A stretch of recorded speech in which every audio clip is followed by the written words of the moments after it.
Philip, hemos empezado en tu disertación, en tu presentación, en el campo, en una tienda de campaña que pintabas, y hemos terminado también en el campo, transitando por un camino en Armenia. Sí. Yo, seguramente para que entiendan mejor quienes te escuchan tu base, tus inicios, sería interesante que nos explicaras algo sobre tu propio nombre, ese apellido tuyo. ¿Cuál es tu raíz? You have to repeat again a little bit. I'm asking about your roots. My root. Yeah. My root. Yes, your surname. Mm-hmm. Use the microphone, please. My surname. Yeah. Yes. No. I'm a good refugee, like quite a lot of people in London. Mm. My family came 100 years ago from Istanbul, and integrated into British society. Mm-hmm. And we were a very small minority. They allowed 30 families into Britain, 30 families, exactly the same as they're doing now with the Syrian conflict. Mm. There's a lot of fuss, but not a lot of action. Yeah. And we, sort of worked our way through for 100 years. So, but I think the most important thing for me with the project is that the identification, the identity of Armenia, which is an important thing if you're ethnically Armenian, has changed dramatically. 100 years ago, there were only 400,000 Armenians left after the massacres. Now there are 12 million. 3 million in Armenia and 9 million outside. So it's a country that's gone from a Soviet situation into a post-Soviet situation, and the diaspora has become enormous. You have famous Armenians in Argentina. Mm-hmm. And the question now is, how does this country that I have an occasional connection with, or kind of haphazard connection with, how does it develop? Because this situation is quite common in many countries around it. And how do they work with the diaspora? Now, what tends to happen is the diaspora give them money, they take it, and they do what they want, but they don't really want the diaspora too much involved. Mm-hmm.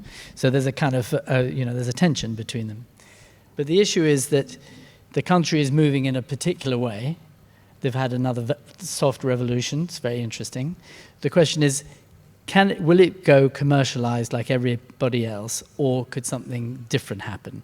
And what role could architecture play in that? Uh-huh. And so the opportunity of the route, which is created by an Englishman, completely by accident, is that maybe a sustainable tourism could re-enliven agriculture, hospitality, the real living work, and with the young contributing either musicians or cooks to create something really quite magnificent outside of the dominant main city of Yerevan, which is a beautiful city, a little bit like this one, but much smaller, and quite big buildings, French sort of model, but stone buildings, but nothing as grand as this one.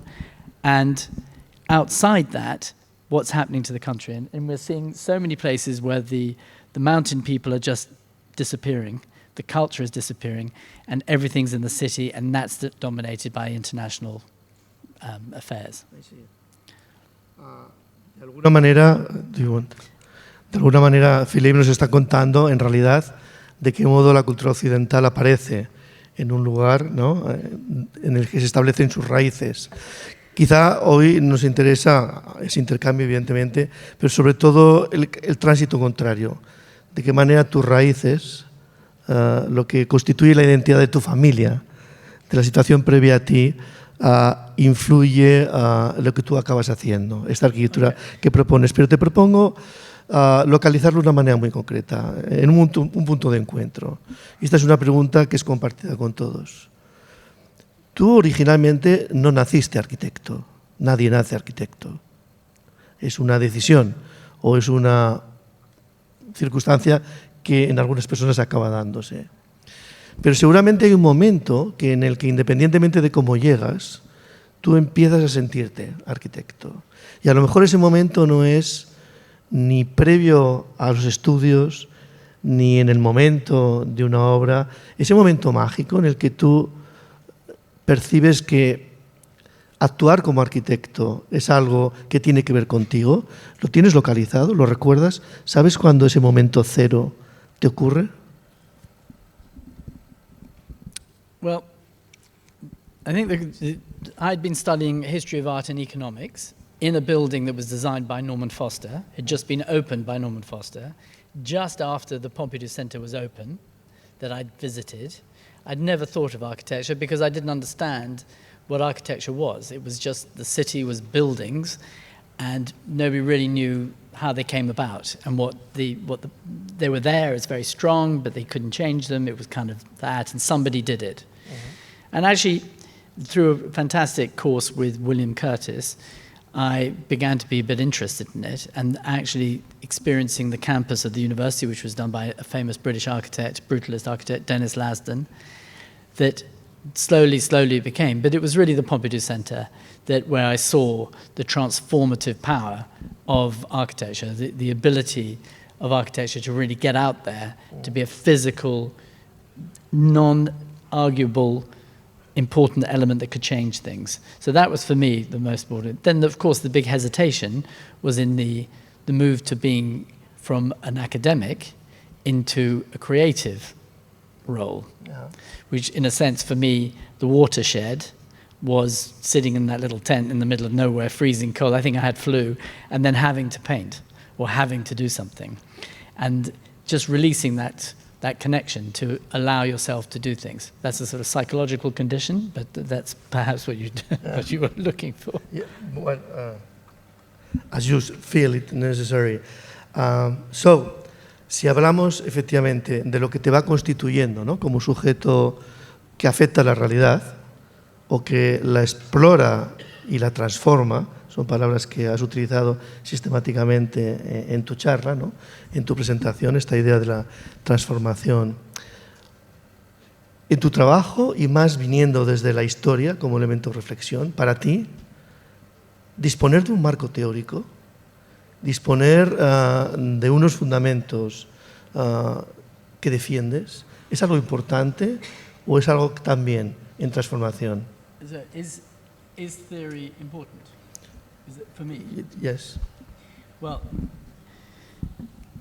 so in a sense, as you saw, the educational background for me was the connection to your intuition, and that's what the tutor had helped me do with his absurd project of, which was fabulously poetic, of the Ministry of the Quality of Life and the Department of Land, and a site with no program, a weird site in the middle of nowhere, trying to get something out of his students that they didn't know, they didn't expect. So a kind of a very passive way of teaching, in a sense.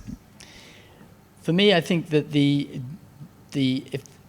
very strong theory and the very attractive process of working with Richard Rogers was the certainty of a very Anglo-Saxon kind of attitude towards the work. How you solved problems, how you built buildings, how you integrated technology, how you worked with the idea of flexibility, but very little cultural reference, except that he had this connection with how you wove the city, how you could weave the city together, and how your building could actually have a very broad influence around the city. Now, for me, that was the most, as I said, was the most important element of it. And the rest was incredibly logical, and so very satisfying for a young man. I knew exactly what I was doing, and I could speak on his behalf. I knew exactly. But at the back of my mind was this, if you like, intuitive cultural feel, where I enjoyed the grain of a building, the marks of the hand on it, the reflections in certain light, notions of beauty that in a sense was not part of that modernist, rational approach to architecture. So I've always enjoyed having a freedom to decide on each site what might be the response from anything. So it could be a very organic building, it could be a very rational building, it could be a vernacular building. So each site is an opportunity to actually just think what might pull together the weird strands that are there. And sometimes it's to pretend to be Richard Rogers, in the case of the Wimbledon House. I've done 2 or 3 buildings also a Lutyens building, very famous British architect, a completely different style, where we sort of pretended to be the architect, even though we were fundamentally changing the building. Now, some cases you do that, but then some cases you work on it and change them dramatically. So the opportunity, in a sense, is to read the situation and decide how best to deal with it. In the way you work, Yeah. maybe the priorities for you are almost about the how things happen, how you do it, and the consequences of it. Much more than what is it, or what it's related, or what's about. I mean, for me, obviously the building is a vehicle for consequences. And you're looking at the social thing, but of course, we try to reach for that difficult thing called beauty, which of course is the hardest thing. That's why I like to use as much landscape as possible, because I know that's beautiful. And then we try to put our building as a containing that. But that's to connect to people. But really the building is there to try and create opportunities, to try and create a new life afterwards. So I'm less interested in the object as a plastic object, which is expressing how I feel about the world, in a way. I'm quite interested in how the territory feels about itself and what that territory could be. And I'm happy to try and help, trying to create a scenography, in a way, an urban scenography, that pulls things together to create something better than it is now. And I like the idea that all of us try and do that wherever we're working, because that way we really have a positive influence on architecture, has a positive influence, even the small practices, not just the big ones that are flagship projects, but actually each time we do something, we look outside our site, we look beyond it physically, and perhaps beyond it socially, so that we actually try and push things through. So consequences. Now you're 60, right? See? More or less. More or less. More or less. More. I mean, So, no. big question. Was 68 important for you? 1968? Yeah. No. I'm a 70s, so I went through the 70s, which was a period of not knowing anything. It was like the 60s had happened, revolution had happened, now we're in a post-revolution period where it was feeling its way, which ended in Britain with the punk movement, where it was like complete trash, everything from before, and start again. I was at the taxi, I was hearing today, God Save the Queen. Really. Yeah, exactly. And that was a marvelous moment, because suddenly there was an end of one society, complete end of one, and the beginning of a new era. And at the base of it was the punk movement, which kind of broke everything and said everything was open. And out of that, there were possibilities. Now, then I worked with Richard, who had just done the Pompidou, but was beginning to think about how architecture could influence things and change things and create new connections across the city. So it was a very potent, interesting moment in the 80s and 90s, trying things, and then starting to think about sustainability, environmental sustainability, and how that would change architecture. Do you hear music? Do I listen to music? Yeah? Yes, yeah. What kind of? And I listen to everything. Everything? Everything. Everything serves? Everything. Not surf, but I go through periods of different things, from classical to jazz. No. It depends on the mood. No big icon about music? No. Only architecture. Only architecture. See? Your world is fed by any other thing.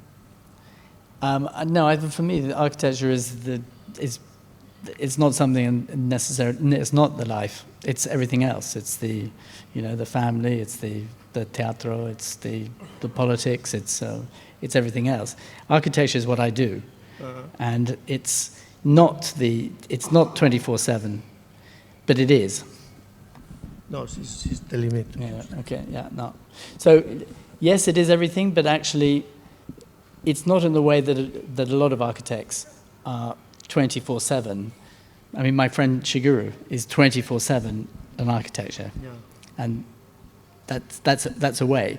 And mine is, I think, is more strategic. I don't know. different. You work as an architect, so. No, I love it. I love it. I have a passion for it, but I also have time off it.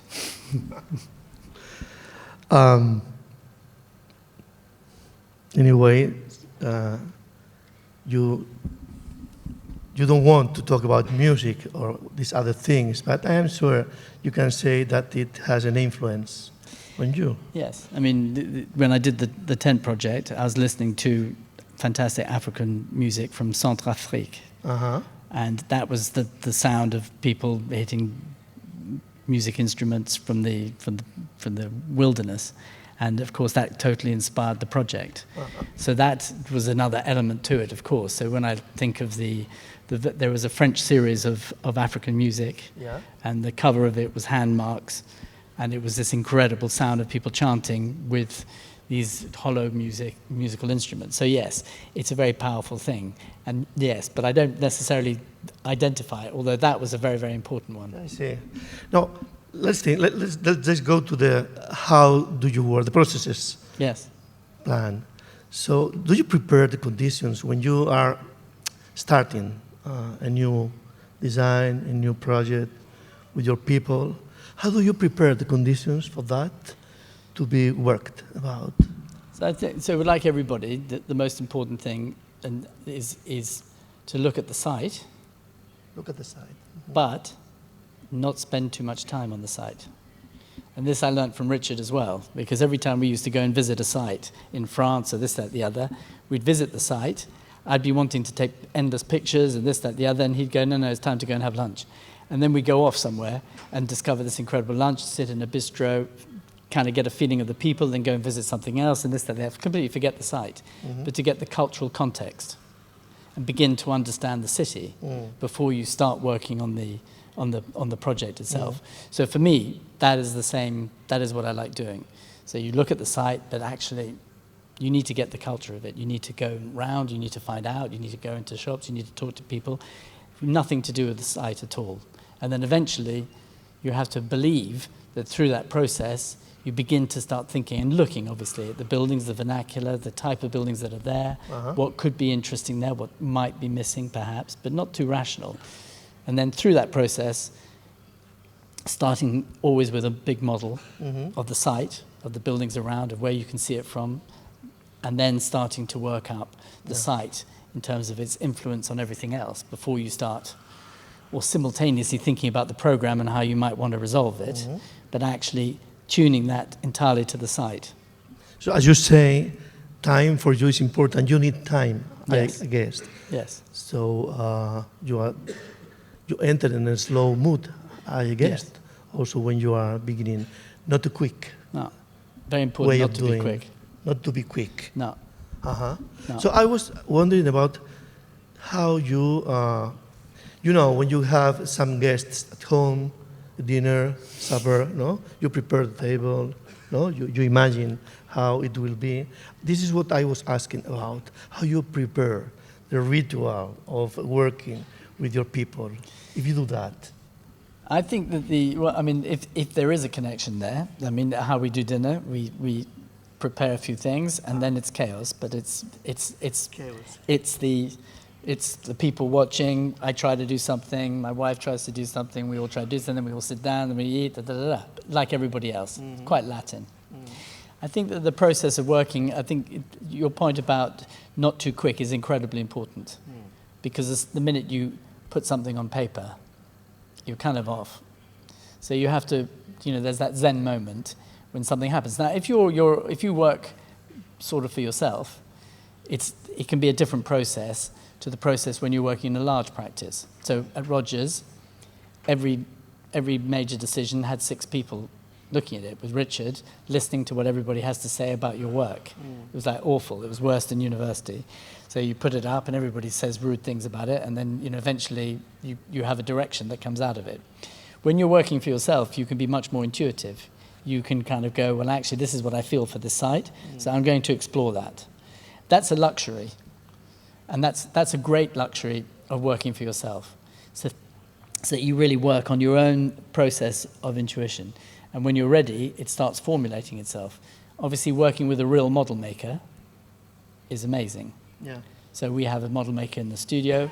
I work very closely with him. We try all sorts of different things. It's a wonderful carving process of sorting out what looks good and discussing it around the office when we can all see it. So it's not just in a thing. Now, clearly, the exams that students take, especially in Italy, it might be the same here, where they sit down at their table, they have an exam, they say, this morning you're going to design a church. So they've got 3 hours, they do the church, the afternoon they do the detail, and that's it, finished. Or one day to the general drawings, the second day to the detail. We can do that. We can all do that. But the process that we do, which is the great luxury, is we take much longer on it, and nothing is we're not satisfied with anything till we've tested it in lots and lots of different ways. So the process is one of doing far too much work and far too much, what we say, reinventing the wheel. And just working on it, testing it, making models at different scales, seeing how the sketch can develop into something bigger and keep the new spirit and become alive. And as we all know, who make buildings, there's a magic moment where the project is not ours anymore. It takes on its life, and we're there to help it, like a child or whatever it is, and push it through. And you know, when it complains, we step back a bit, decide whether we've got to make a radical change to it or sit back. But it's no longer ours. It has a life of its own, and that's obviously a beautiful process that we do. And then we let it loose at the end of the process into the world. I see. We will retake this about the end of the process. But about the people you are working with, how many are there usually? We fluctuate from 6 to 16.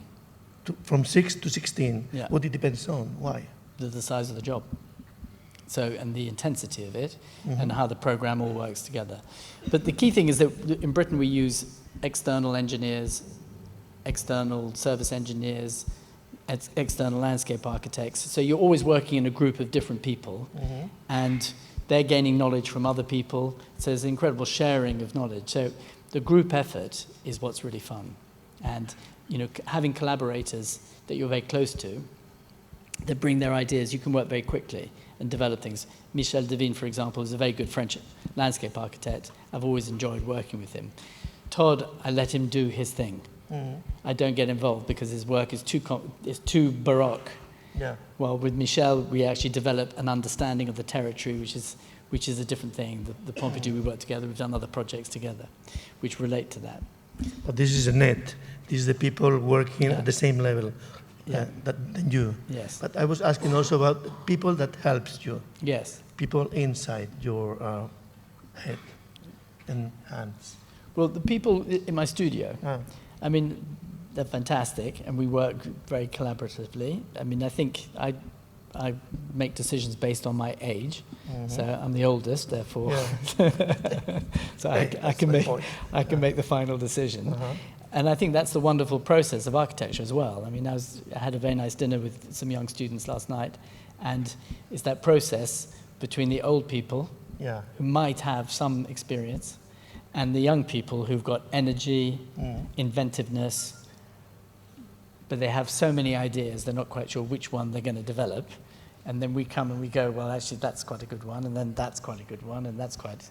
And that process is a wonderful collaboration between the older generation and the younger generation. Yeah. And and then the passing on of knowledge or experience to the younger generation. So I think our profession is quite wonderful like that, because it is a collaboration between everybody. And I think everybody has a voice. And I think this, again, something that Richard taught me, in the sense that even when I started and I was very young, you know, you were allowed to speak. You're allowed to speak. You can say things, and you can comment on things, and you're part of this collaboration. If anybody listens, it's another matter. But but you are on that mood. You are interested on what the young people are giving to you. Yes, that's right. Very, very important. And these young people are always young, or they change? They change a lot. They change a lot. It's quite a small practice. So if you want to keep people for 10, 15, 20 years, you have to make your practice bigger and bigger and bigger. And I encourage them to go and set up their own practices, because it's a wonderful process. being, I think it's quite a wonderful human process of having your own practice, of making your decisions, of having the taking responsibility for your buildings, your decisions. It's and exploring things that you're interested in. These people, so how do you choose them? What do you ask them to help you? Do you say, hey, to work with me, I need blah, blah, blah, blah, blah? What I teased, I think I was telling you last night, was that I used to ask them to draw one window on a facade, because it's the hardest thing to do. So generally, people choose themselves. So generally, people come to my studio and say they'd like to work for me. Then we look at the portfolio and we decide whether there's a match. That's always the best thing, because they've decided that they're interested, and therefore that's a process. And then we look carefully at what they do. And it works. Yeah. So alternatives, when you are working with this studio, with young people changing, and so, do you evaluate the alternatives, or you are always doing the continuous path? Was that continuous? This is a long and winding, I think. Long and winding route. Look at winding. Yes, I mean, I do look at alternatives a bit at the beginning, but then I try to go down one route if I can. And then, but you have to always know that you have to be able to throw the whole thing out and start again. There comes a time, if something is not working, you have to push it aside, take all the bits, put it back together in a completely different order, and start again with the knowledge that you've got. You can't push a bad idea too far. We've seen in your works that most of them consider at least 3 states in the way that they are not completely new, because always there's an old thing. But this is not only about new and old, because there's always an update thing. So I was thinking, listening to you and seeing your work, how these 3 levels about tradition, what was old, what was there, updating the things I take and I take to other places. And innovation, when I add the new thing, how you combine, how was your priority or your way to fit these 3, as I say, levels of your work, always being there. Yeah, I think, I mean, it's modernism is a rejection of the past in some ways. Well, yeah. So it's a tautology. Don't know how we translate that. It doesn't really. It's impossible to be a modernist and a vernacular at the same time, in a way. So it's a difficult position, and it's not very good for branding, for example, because the buildings are always different. The solution is very, very different. And so actually you don't develop a brand. So that can be a problem. Well, commercially, I think it's a bit of a problem. But it interests me very much. The 60s was a wonderful moment where we felt highly empowered in every field of life. Agriculture, the food on the table, politics, buildings, everything. We could do everything. We didn't need nature anymore. We were in command. So we were in the most powerful position. We didn't need old medicine. We had new medicine. We pushed everything aside and created a fantastic catastrophe. So the modernism has then moved to try and adjust. And so I'm always very interested in seeing a fence that's been done, or a wall that was constructed 1,000 years ago, and thinking about how somebody was solving the same problem that I'm solving now. We're not very different, and you're looking at their cleverness and how they did it. The school was, as I say, inspired by the Iranian palaces in Tehran, where you go down, in Isfahan, where you go down into the summer coolness of the basements for the summer, and then you go back up in the winter. Basic sustainable environmental technologies that people have developed over thousands of years. We know all about this with the air shoots that come up, with using water to aerate, to cool, to create moisture. All these things, we need to embrace them. So we need to embrace them and innovate them. So for me, it's absolutely to do with how you have one foot in the past, one foot in the future, and you need to innovate and use the new technologies to actually evolve it in a direction which is culturally stronger.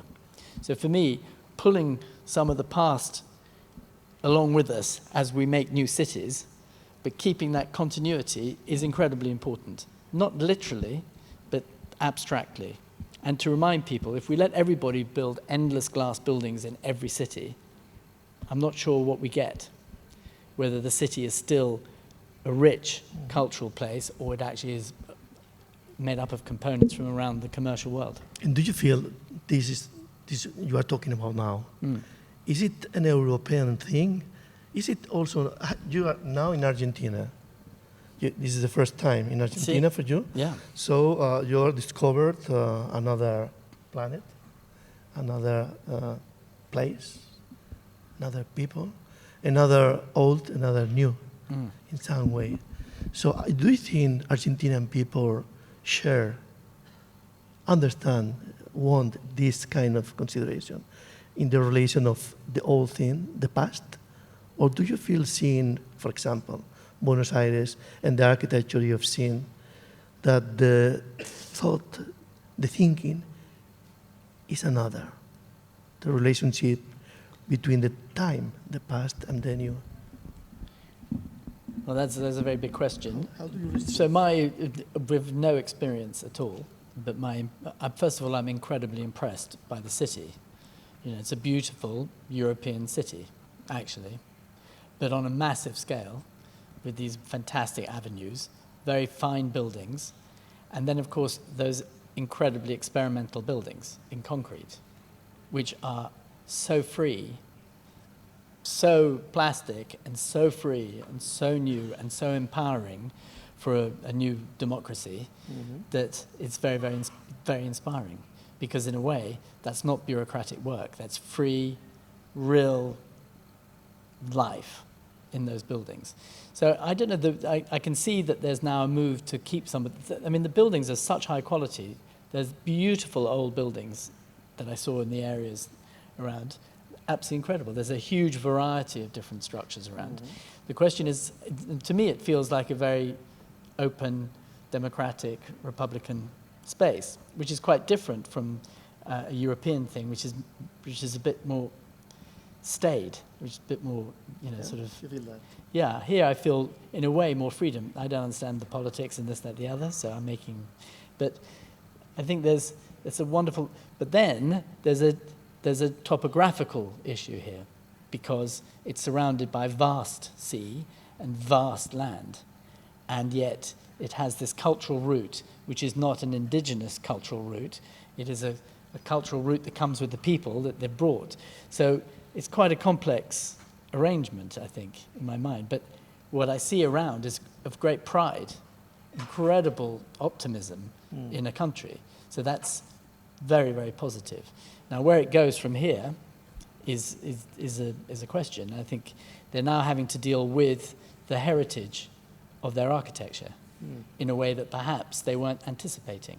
You know, how does it change going forward? Do you keep the old? How do you change the old so that it doesn't just become dead old? Yeah. Or which bits do you keep dead old? Which bits do you make new and reinvent? And how do you... I mean, I'm amazed with the street life, the amount of shops everywhere, the social organization for the, you know, the commercial organization for the... Because in Europe, and especially in England now, nobody can afford to have a shop. So, because the rents are so high. So you don't have a shop, you buy it online. It kills the street. And that's happening all over.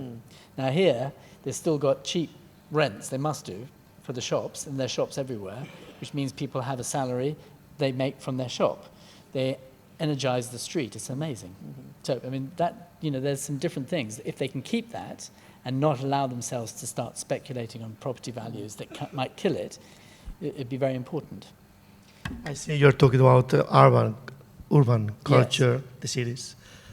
This is maybe the way where you the comparison is quite easy, let's say. Yes.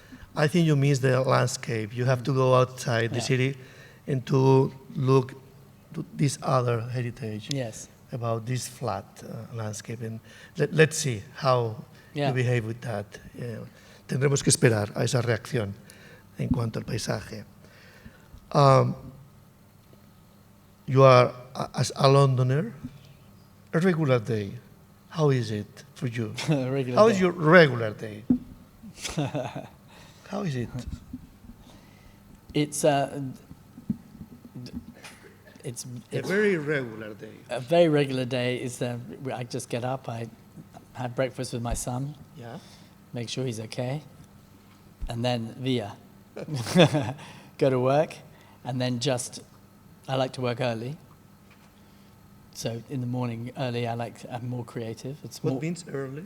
Well, if my son's not there, then I'll go at 7 in the morning. Mm-hmm. Otherwise, I go a bit later.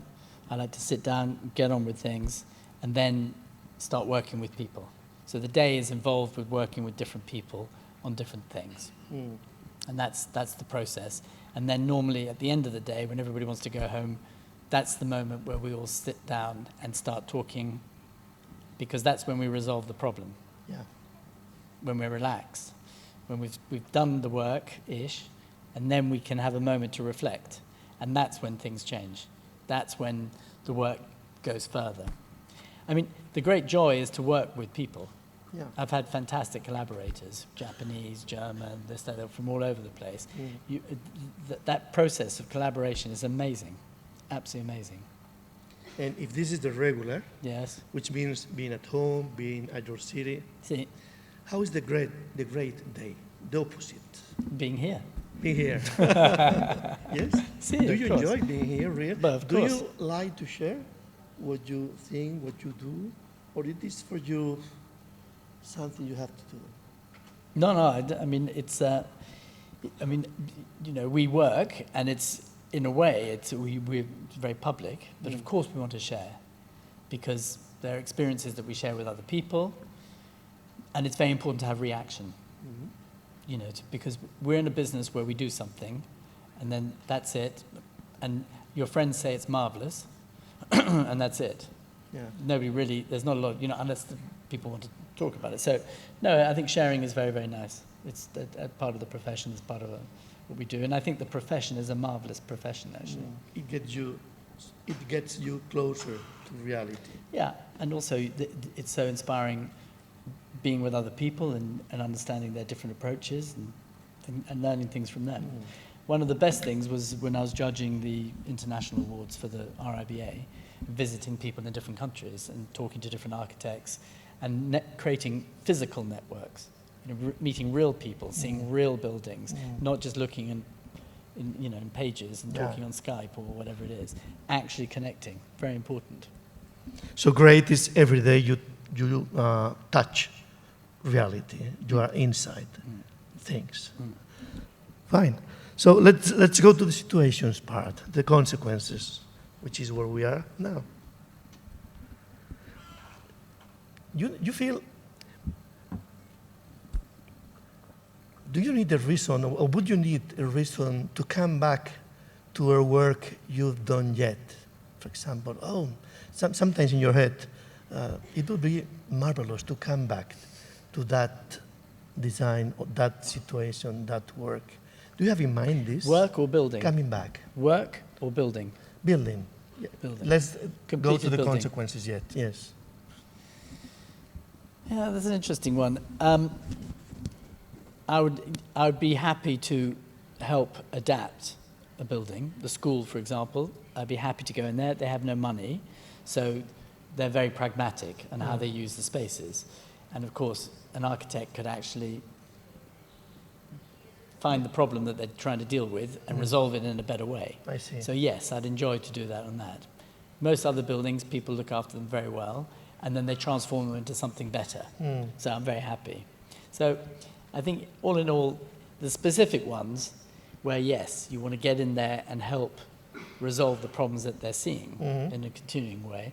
Otherwise, I just love watching it go off. Yeah, and in this coming back, if you go further, not to the building that exists, as much as the building that... 1,000 Armenians left. How does it develop? Because this situation is quite common in many